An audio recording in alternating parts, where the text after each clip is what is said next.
Today, let us see about arrhythmia.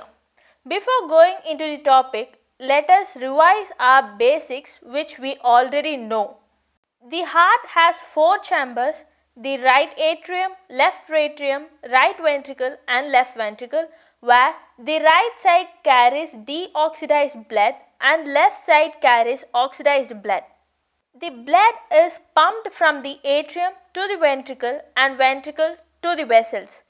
How does this heart pumps? We all know the electrical impulses generated from the nodes present in the heart is responsible for the pumping of the heart. Do you remember the names of the nodes? Yes, the SA node, that is sinoatrial node, and AV node, that is atrioventricular node, and the Purkinje fibers responsible for the ventricular contraction. The SA node is generally known as normal pacemaker, which continuously generates electrical impulses, thereby setting a normal rhythm of heartbeat.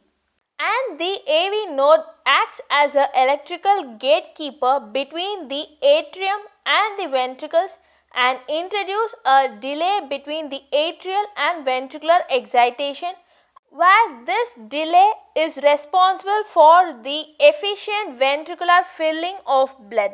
The Purkinje fibers, which receives the signal from AV node and activates the contraction of ventricles. When we look up a normal ECG, we have P point, QRS complex and a T point, where P point, which represents the activation and contraction of atrium, and the QRS complex represents the activation of ventricles, and the segment between P and R is known as PR segment, which represents the interval which is responsible for the ventricular filling of blood.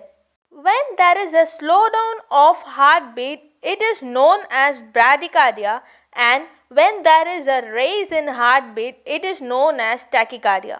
While these terms are not disease term, but it is a common term representing the slowing of heartbeat and rising of heartbeat during the sleep and the excitation due to anxiety and exercise respectively. Arrhythmia. What does it mean? It means disturbance in rate or rhythm of heartbeat. During arrhythmia, there may be too fast heartbeat or too slow heartbeat, that is tachycardia and bradycardia, or sometimes irregular heartbeat, and it leads to reduced stroke volume, leading to decreased blood supply to the organs. We have different type of arrhythmias where they are broadly classified into two: atrial origin arrhythmias and ventricular origin arrhythmias. Today let us see about the atrial origin arrhythmias, in which the most commonest type is atrial fibrillation, which commonly affects old age and enlarged atria, where the heartbeat raises up to 350 beats per minute, which leads to inefficient beating and pooling of blood in atria and does not goes to ventricles. Atrial fibrillation can be classified as paroxysmal, self-terminating episodes and persistent, that is prolonged episodes that can be terminated by electrical or chemical cardioversions, or permanent.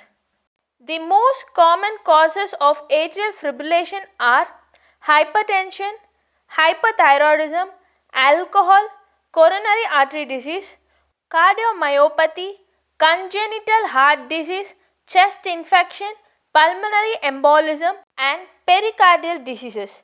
And atrial fibrillation can be idiopathic, and it can cause palpitation, breathlessness, and fatigue. When we look upon a ECG of atrial fibrillation, it is characterized by an irregular baseline and no discernible P wave.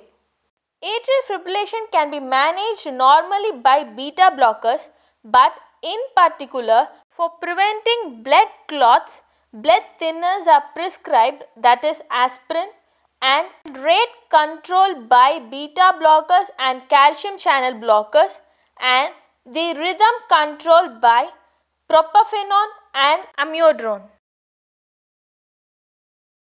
Atrial flutter, where the atrial rate reaches up to 250 to 350 beats per minute, and it is usually associated with 2:1, 3:1 or 4:1 atrioventricular block. When we look up the ECG, it shows saw-toothed flutter waves, and it can be managed by beta blockers and calcium channel blockers. Wolff-Parkinson-White syndrome. In this condition, there is an abnormal band of conducting tissue where in normal pathway the SA node gives the electrical impulse to the AV node and to the Purkinje fibers, but in Wolff-Parkinson-White syndrome, it comprising of high-speed conducting fibers resembling the Purkinje fibers, where extra signals go down through the accessory pathway, causing rapid heartbeat called supraventricular tachycardia. In children, it may cause chest pain, palpitation, and difficulty in breathing, and in adults, it may cause pounding beat or uncountably fast pulse.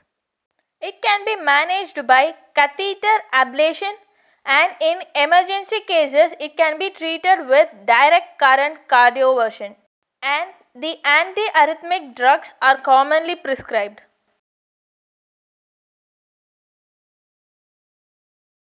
Premature atrial beat, that is ectopic beats, they are most commonly followed by atrial fibrillation, and it is mostly asymptomatic but gives a feel of missed or exceptionally strong beat.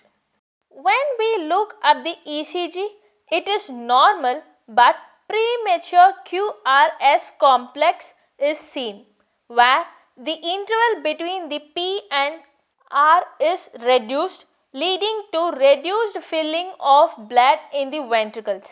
If it is asymptomatic, treatment is not required, but if it is asymptomatic, beta blockers can be used. Sickle sinus syndrome, which is most commonly called as sinoatrial disease.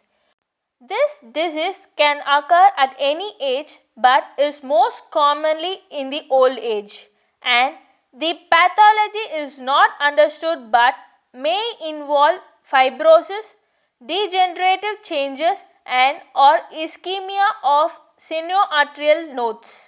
The condition is characterized by a variety of arrhythmias and may present with palpitation and syncope due to intermittent tachycardia, bradycardia, or passes with no atrial or ventricular activity. Common features of sinoatrial disease are sinus bradycardia, sinoatrial block, paroxysmal supraventricular tachycardia, and atrioventricular block. This condition can be managed by a permanent pacemaker, may benefit patients with troublesome symptoms. Sinus arrhythmia, that is the phasic alteration of the heart rate during respiration. It is a consequence of normal parasympathetic nervous system activity and can be pronounced in children, where the heart rate increases and decreases along the breathing of the individual, where during inspiration the heart rate increases and during expiration the heart rate decreases.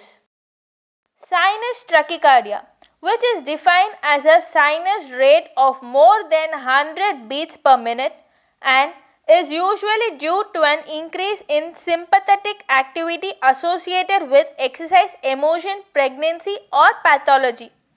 Young adults can produce a rapid sinus rate up to 200 beats per minute during intensive exercise. Similarly, the sinus bradycardia, where the sinus rate is less than 60 beats per minute, may occur in healthy people at rest and is a common finding in athletes. Thank you all for watching this video. If you want me to discuss any other topic, please leave it in the comment box. And please do like, share and subscribe for more videos.